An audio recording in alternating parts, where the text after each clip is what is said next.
Kapiachi, turi wano, ndimo Kampala, ndine Olivia, and I'll let Olivia introduce herself. Thank you so much for having me. My name is Nantongo Olivia Mary. I'm a visual artist, mixed media painter, and a conceptual photographer. So Liv, what made you become an artist in Uganda, East Africa? So I became a creative at a young age. My love for art started at a very young age. And I was inspired by one of my brothers. He's deceased.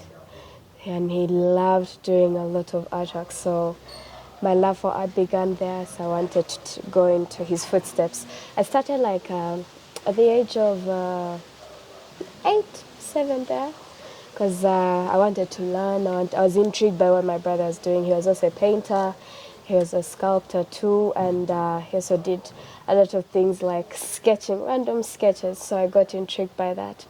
And then, when you're a child, you have this thing of when I grow up, I want to be like this. So I wanted to be a doctor. My dad is a doctor. So there is that love, when you're a child, you're inspired by something. And when they do something, you want to take it up. But then my brain shifted to my brother because I was intrigued by how he plays with so much color, that freedom that he had, And I was determined. I started dropping the doctor thing slowly by slowly. I'm you know what? I think I've decided I'm going to be an artist. No turning back. I want to be an artist. And I started doing practice when I was a kid. Do sketches, do drawings. Even if I didn't care whether they were fake or not. I mean, you're a child, you're just expressing yourself the way you want to. The way you feel. And I decided to take it up when I was studying in, obviously secondary, I studied it, but of course it was a selective. Then I decided, in order to develop my art skills, let me take it up in the university. So I took it up in university. I studied it for 3 years. I decided to become a painter full-time. And when it came to conceptual photography, this one is recent. I was in this, it kind of started in that COVID phase where you're thinking about so many things in your life and you want to figure out how to express yourself. How do I tell I'm in this mood? It's other than just having to paint, because sometimes when I'm painting, I kind of conceal my emotions. I could be painting here, but what are the emotions in here? But when I started realizing my conceptual photography, the fact that I'm using myself as a muse and my emotions in all those photos are, to me, they're genuine. And the mood that I'm in is the mood that I want to be portrayed, other than just having to cover up or whatever, even in the paintings. I try to show it in a few emotions here and there, but then I don't want it to be too much. See, that's why I bring in the concealment of my emotions in the painting. What are you trying to hide? What's the story? Which can be seen in my conceptual photos. So that's how I started, slowly by slowly. I decided to take up art for the rest of my life. It's no turning back. So Liv, Odongamba, Tata Wo, Nimpurira. So Tata Wavawa. So where's your dad from? And how long have you been in Kampala for? My tata wange va Masaka, Chanamkaka. Though most people think it's really deep in the village, people think Olinganga agenda ku border is Tanzania, but no, Warikumpi, it's close by. So that wanga va Namasaka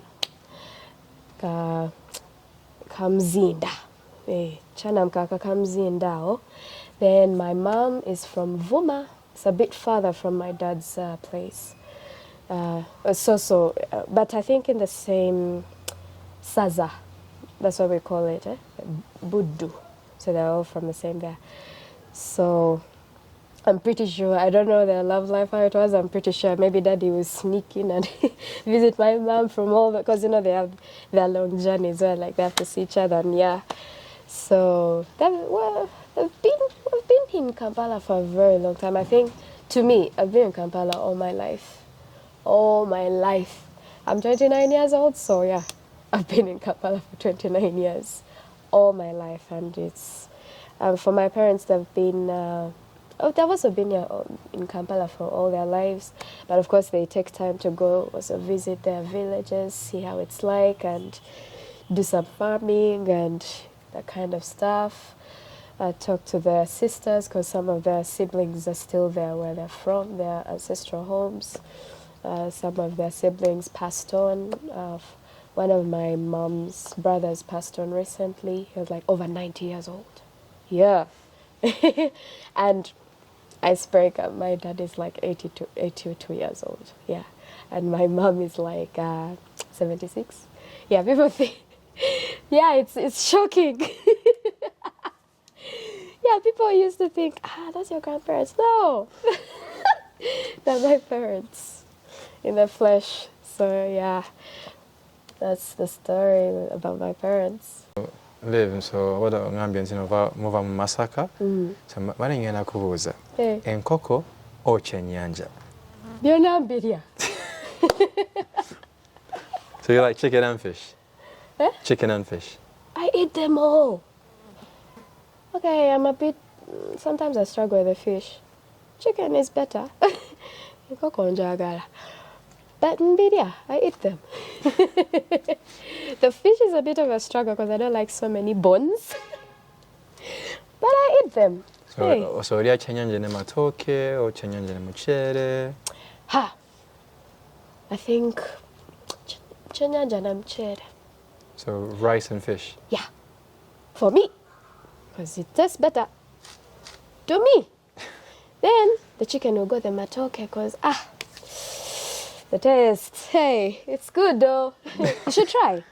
It's nice. Nange njagala. Olivia? Matooke ne nkoko ne muceere. Ate kyennyanja ne muceere. But you can mix them all. Matooke, muceere, then with the chicken.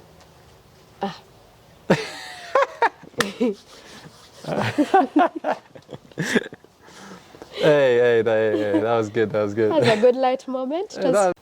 Kakati, Niv, at what point, like what was your turning point with your art? Nga tatu wagamba omanyi mwana wange agenze. So what point was that? What was that in your life where your dad was like, my daughter is good? In art's term, like she was gone. What was that point for you? Turning point. I believe my turning point was when I decided I'm going to study it, because I'd made up my mind. And to me, once I make up my mind, I don't turn back. Like, this is like chino chenjagala. You will not drift me here. Even if you drift me where, I'm sorry, I will not. I'm a bit pig-headed. Ninefujo. So that's when I decided, like, I've studied this. This is what I want. I'm going to carry it on. It's like a legacy for me. Like, let me say, maintaining my brother's legacy, like the fact that he loved art. Me, I'm going to maintain it in the house. We're not going to let it die. You know, that's how I felt. Like, I'm going to maintain this art. My brother loved art. I'm going to bring it back. I don't care what anybody says. So that's what to me, that's how I felt like it was my turning point. Like, I've decided this is how it's going to be. I'm going to be an artist full time. I know it's going to be a challenge, but I'm going to face it. Because every occupation has its challenge. It's not like being an artist, you know, they call us starving artists. Like, yeah, we don't make enough money, so, and maybe because we sell off our artworks, because, I mean, like, our artworks are expensive, so we won't get that kind of money and blah, blah, blah. But, like, it's like if you're determined to do something, you go for it. Like if you really want it, you even like put a window there. Like it's like watching someone again. You put a window there, or it's like people coming knocking on your car door, and like you just lift the car window and like I'm not listening. I mean that phase, like that's how I decided like whatever they convince me to do. Nah, I feel like I've made up my mind. I'm like that's how I feel. I'm like that. Like however much they've many times even like still it's like they kind of bring in that little bit of doubt because I see it like, yeah, you're selling your works and like, yeah, we see you doing your work and we support you, but have you considered having like a side job? Like, so I'm like, what makes you think I'm not making money here? What makes you, do I look jobless to you? we really argued about that. Like, do I look jobless sitting here because I'm not like getting out and wake up at 7 a.m. and sit behind a desk? That's not me. I don't want that. I want to be in my space where I'm free, where I can sit and like, okay, maybe I step out here and I look at the green trees and like an idea sparks in my head. Not behind a desk and I'm like imprisoned or chained and like my brain is all about paperwork. That's not me. And I'm not ready to go into an office and face someone's mood swings. We artists are sensitive people, so imagine me being behind the locker or desk and like this boss is like, I want this done, and I snap. So I don't like pressure. I want to do things my way, and like I'm stubborn. I know they tell it to me a lot. I'm like I know, but I also know where I got it from because my dad is also a bit stubborn. So like, if I want something, I will be determined to. I will do whatever it takes. And I love my art. I love it so much. It's like being married to your passion, and like you even forget other things on the other side. So, I think that's how the turning point was. And like, my parents even gave up on me. Like, you know what? We have spoken. They even tried to drag my brother into it. Like, please talk to your sister. We've tried to convince her to. Do you have connections? Like, get her a job or this. I told my dad, Daddy, whatever you do, you're wasting your time. Just let me do this that I love so much. I don't want to go somewhere where I'm forced. I want to go there willingly. I was willing to do this. This is why I love it. I don't care about the pressure. I don't care how I get dirty with paint all over. I love it. Liv, the Ugandan creative scene. What's your views about the Ugandan creative scene? So, the Uganda creative scene is, it's alright, it's good, especially for us artists. I like the fact that we get together in terms of holding exhibitions, workshops, we go to galleries. Most of the artists that are, let me say like Odur is like one of the greatest artists to me. I shout out to Victoria Navalime. But there's also one of my favorite, she's my favorite artist. She's a sculptor, and she mentored me. She's called Dr. Lilian Navalime. So those are one of the artists that we get together. We talk about a lot of art things. An artist like Pamela Enyonu.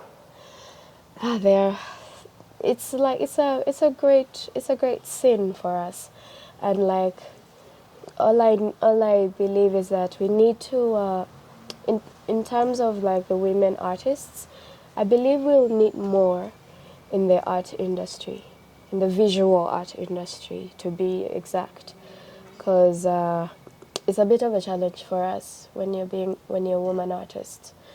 You have a lot to balance.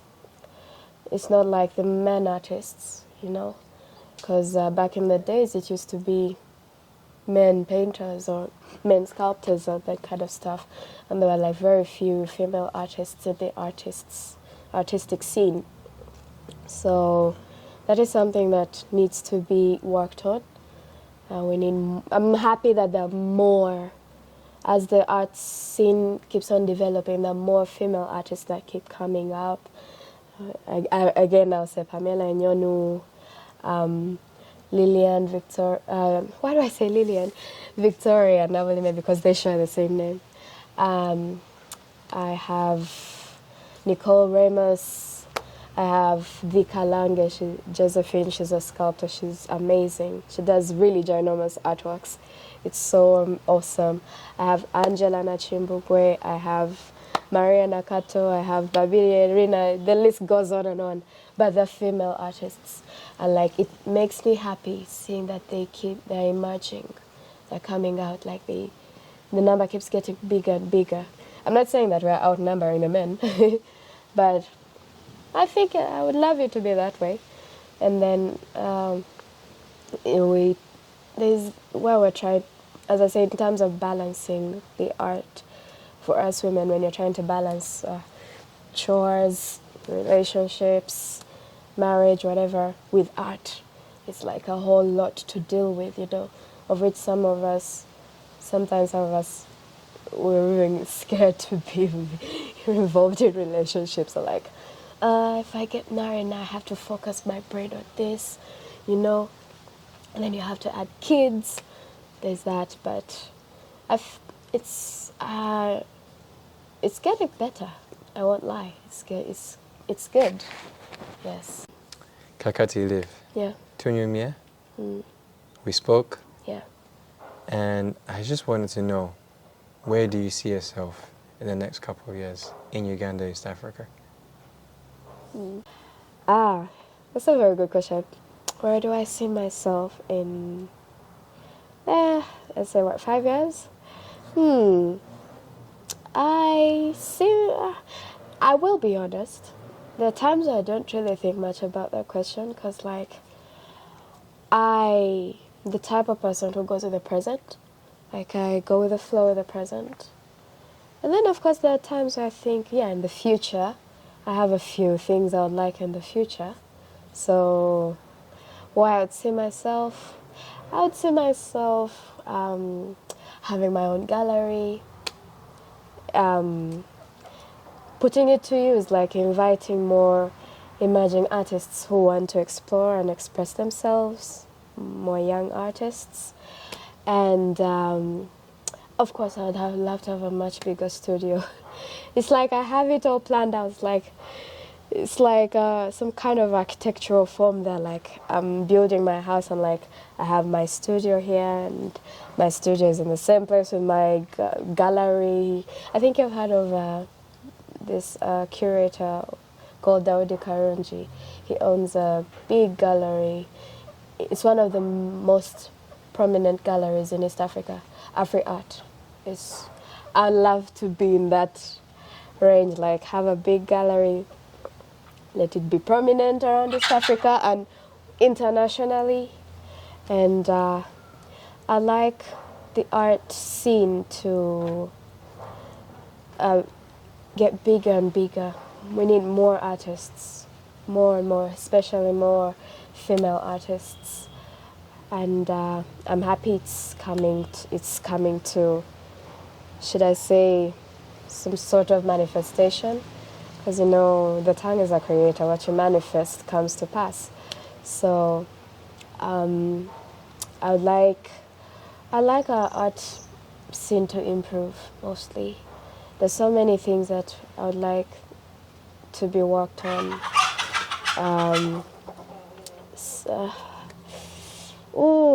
There's a lot, I think. But as I said, that's why I do not think much about the future, because it's like having too much clutter in my brain. Like, what would my life be like? I think it's like trying to have your life in line, but in the future, it's like trying to get your life in order. Like, by the time I turn this age, I will be married and have this number of kids.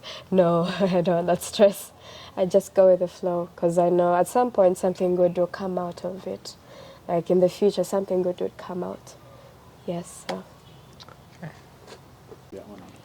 Liv, you really like enlightened me on so many things. Like you've really enlightened me about like what it means to be an artist. Yeah. Artist that afuna sente, Yeah. money. Yeah. You know, and like that was very, very good. And there's many things that I'm going to take away from this video as well. And yeah, like I said, guys, these are the many conversations that will be coming out of Uganda, East Africa. And you can find me on A1 Illustration on IG, Rukoza on Twitter. And I also like to shout out to my DOP, Jonathan Tabaro. You can find him as well on IG. And also look out for his graphic company, Graphic Design House. And I also like to shout out to Rogers, my border guy for today.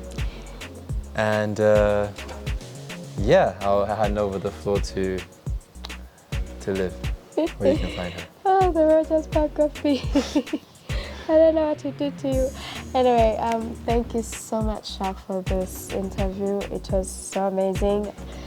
Thank you for also helping me open my mind into broader perspectives.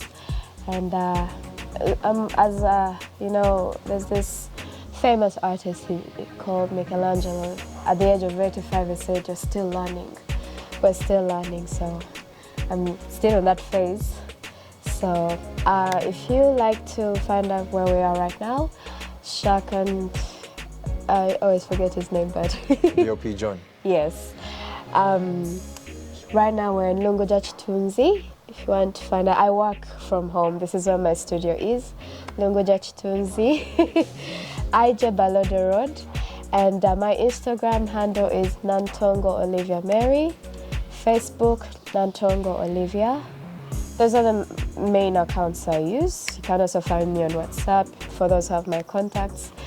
And I give all the shout out to all my fellow artists out there. And now you go, whatever. And guys, and that's it. You know, stay tuned for the next conversations. Tugenze. Peace.